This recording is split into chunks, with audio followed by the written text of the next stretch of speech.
दोस्तों, आज के इस खास एनालिसिस में हम एक ऐसे सिनेमाई तूफान की बात करने वाले हैं जिसने बॉक्स ऑफिस पर सच में तहलका मचा रखा है। हम बात कर रहे हैं रितेश देशमुख की बहुचर्चित फिल्म राजा शिवाजी की। इस फिल्म ने सिर्फ थिएटर्स में भीड़ ही नहीं जुटाई है, बल्कि कमाई के ऐसे झंडे गाड़े हैं कि अब कई पुराने और बड़े रिकॉर्ड्स खतरे में नजर आ रहे हैं। 100 करोड़, सोचने में ही कितना बड़ा नंबर लगता है ना। मराठी सिनेमा के इतिहास में इस जादुई आंकड़े तक पहुंचना कोई आम बात नहीं है। ये एक बहुत बड़ा अचीवमेंट है और जिस बुलेट ट्रेन की रफ्तार से राजा शिवाजी इस माइलस्टोन की तरफ दौड़ रही है, वो देखना वाकई हैरान करने वाला है। जरा इस फिल्म की शुरुआत तो देखिए। रिलीज के पहले ही दिन इस फिल्म ने 11 करोड़ 35 लाख रुपए की बम्पर ओपनिंग ली थी। मतलब पहले दिन ही बॉक्स ऑफिस पर जो धमाका हुआ, उसने साफ कर दिया था कि यह फिल्म कोई छोटी मोटी पारी खेलने नहीं आई है, बल्कि एक लंबा इतिहास रचने वाली है। अब एक दिलचस्प बात देखिए, जब यह फिल्म रिलीज हुई तो शुरुआती रिव्यूज कुछ खास अच्छे नहीं थे। क्रिटिक्स ने इसे मिले जुले रिएक्शंस दिए, लेकिन अंत में तो जनता जनार्दन ही सब तय करती है, राइट? दर्शकों ने उन रिव्यूज को पूरी तरह दरकिनार कर दिया और इसी का नतीजा है कि आज IMDb पर इस फिल्म की रेटिंग 8.3 के शानदार लेवल पर है। तो चलिए अब जरा इस ब्लॉकबस्टर की कमाई के गणित को थोड़ा करीब से डिकोड करते हैं और देखते हैं कि इसके पीछे का असली खेल क्या है। अगर हम नंबर्स पे जाएं तो पहले हफ्ते में ही फिल्म ने 52 करोड़ 65 लाख रुपए अपनी झोली में डाल लिए थे। फिर आया दूसरा हफ्ता और वीकेंड का जादू दोबारा चला। शुक्रवार को 3.20 करोड़, शनिवार को सीधे जंप लेकर 5.60 करोड़ और रविवार को तो आंकड़ा 6.80 करोड़ तक पहुंच गया। हाँ, सोमवार को थोड़ी गिरावट जरूर आई, जो कि आमतौर पर होता ही है, और कमाई 2.40 करोड़ रह गई। लेकिन वीकेंड के इस तगड़े जंप ने फिल्म को रेस में एकदम आगे रखा हुआ है। सेकेंड्स की लेटेस्ट रिपोर्ट के मुताबिक फिल्म की कुल कमाई अब तक 83 करोड़ 82 लाख रुपए के आसपास पहुंच चुकी है। ट्रेड एक्सपर्ट्स तो पहले ये मानकर चल रहे थे कि फिल्म दूसरे हफ्ते में ही 100 करोड़ पार कर जाएगी। खैर, ऐसा नहीं हो सका, लेकिन अब ये लगभग तय माना जा रहा है कि इस हफ्ते के आखिर तक फिल्म 100 करोड़ क्लब में अपनी पक्की जगह बना लेगी। नंबर्स से आगे बढ़ते हुए अब बात करते हैं उस एक्स फैक्टर की जिसने इस पूरी सफलता में एक कैटलिस्ट यानी उत्प्रेरक का काम किया, और वो है बॉलीवुड स्टार्स की एंट्री।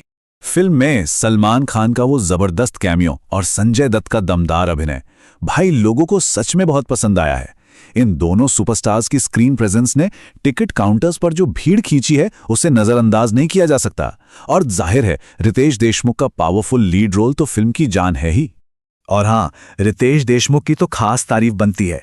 उन्होंने सिर्फ मुख्य किरदार ही नहीं निभाया, बल्कि पूरी फिल्म को डायरेक्ट भी किया है। कैमरे के सामने एक्टिंग करना और पीछे से पूरी फिल्म का डायरेक्शन संभालना, दर्शकों ने उनके इस शानदार टैलेंट को सच में दिल खोलकर सराहा है।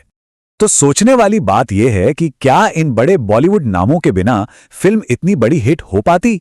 अगर गहराई से देखें तो जब शुरुआती रिव्यूज खराब थे, तब इन्हीं स्टार्स के चेहरे और उनकी परफॉर्मेंस ने पब्लिक के बीच वो पॉजिटिव वर्ड ऑफ माउथ बनाए रखा। इसी बज़ ने खराब रिव्यूज के असर को खत्म कर दिया और फिल्म को एक ब्लॉकबस्टर बना दिया। चलिए अब उस कहानी की बात करते हैं जो इस पूरे सिनेमाई चश्मे के पीछे की असली ताकत है, वो आधार जिसने लोगों को थिएटर्स की कुर्सियों से बांध के रखा। असल में राजा शिवाजी सिर्फ एक पीरियड ड्रामा नहीं है। महान योद्धा छत्रपति शिवाजी महाराज के ऐतिहासिक जीवन पर आधारित इस कहानी में जो एक्शन और थ्रिल पिरोया गया है, वो एकदम रोंगटे खड़े कर देने वाला है। यही वो परफेक्ट बैलेंस है जो दर्शकों को एक अलग ही जोन में ले जाता है।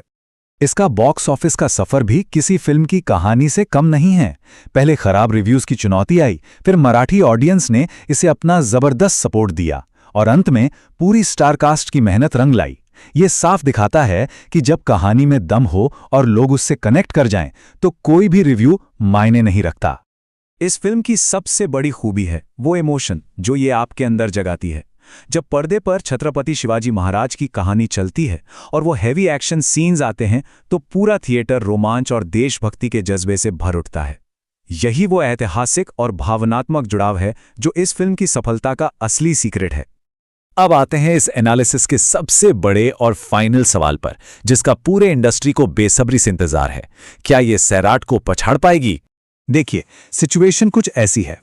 राजा शिवाजी अभी लगभग 83.82 करोड़ के पार हैं। इसके ठीक आगे है बैपन भारी देवा, जिसने 90.5 करोड़ की कमाई की थी। और सबसे टॉप पर नंबर 1 की कुर्सी पर बैठी है सैराट, जिसका अजय रिकॉर्ड पूरे 110 करोड़ रुपए का है। मतलब फासला अब ज्यादा नहीं बचा है। तो क्या राजा शिवाजी बॉक्स ऑफिस की इस रेस में सैराट को पीछे छोड़कर एक नया इतिहास रचेगी? एक्सपर्ट्स का मानना है कि तीसरे हफ्ते के खत्म होने तक ये 100 करोड़ के पार तो चली जाएगी और शायद सैराट का ताज भी अपने नाम कर ले। लेकिन क्या सच में ऐसा होगा? ये तो आने वाला वक्त ही बताएगा। फिलहाल इस ऐतिहासिक जंग को बॉक्स ऑफिस पर लड़ते हुए देखना वाकई बहुत दिलचस्प है।